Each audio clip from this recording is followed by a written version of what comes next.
نیک اعمال کرنے سے دنیا میں بھی بڑے بڑے فائدے حاصل ہوتے ہیں۔ نیک اعمال کرنے سے اور ان کا معمول بنانے سے دنیا میں بھی بڑے بڑے فائدے حاصل ہوتے ہیں۔ آخرت کا اجر و ثواب الگ ہے، آخرت کا اجر و ثواب بھی بہت عظیم الشان فائدہ ہے، لیکن نیک اعمال کا دنیا میں بھی کرنے کا بڑا فائدہ ہے۔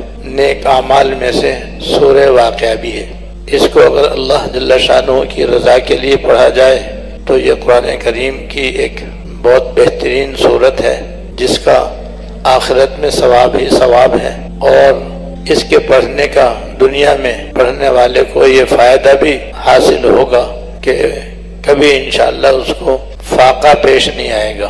دنیا کے اندر فاقہ اور تنگ دستی ایک عذاب سے کم نہیں ہے، اور یہ اللہ تعالیٰ کی حکمت ہے اور اس کی مصلحت ہے کہ اس نے کسی کو امیر بنایا، کسی کو غریب بنایا، کسی کو معمولی روزی عطا فرمائی، کسی کو درمیانے درجے کی روزی عطا فرمائی، کسی کو بہت زیادہ روزی عطا فرمائی۔ عام طور پر تو اللہ تعالیٰ سب اپنی ساری مخلوق ہی کو روزی عطا فرماتے ہیں۔ یوں تو عام طور پر اللہ تعالیٰ اپنی ساری مخلوقات کو اس کی شان کے مطابق، اس کے حال کے مطابق روزی عطا فرماتے ہیں۔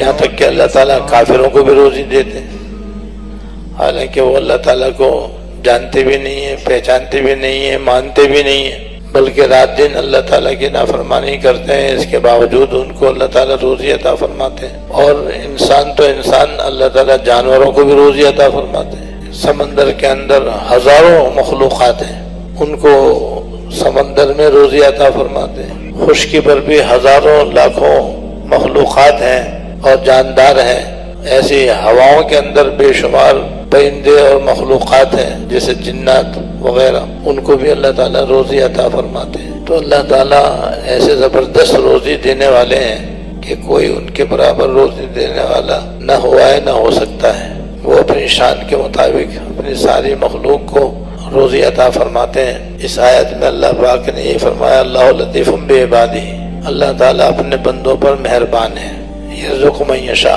جس کو چاہتے ہیں روزی عطا فرماتے ہیں۔ وہو القوی العزیز، اللہ تعالیٰ بڑے طاقتور اور نہایت غالب ہیں، تو جس کو چاہتے ہیں اللہ تعالیٰ روزی عطا فرماتے ہیں۔ کسی کی روزی اللہ تعالیٰ کشادہ کر دیتے ہیں، کسی کی روزی تنگ کر دیتے ہیں، اس میں اللہ تعالیٰ کی حکمتیں ہیں۔ بہرحال اگر کوئی شخص تنگ دستی اور فاقے میں مبتلا ہو تو حدیث شریف میں یہ عمل مذکور ہے کہ جو شخص ہر رات سورہ واقعہ پڑھنے کا معمول بنا لے گا، اسے انشاءاللہ کبھی فاقہ پیش نہیں آئے گا۔ سوشل میڈیا پر سب سے قدیم اور سب سے ریلائبل برانڈ درسقرآن.com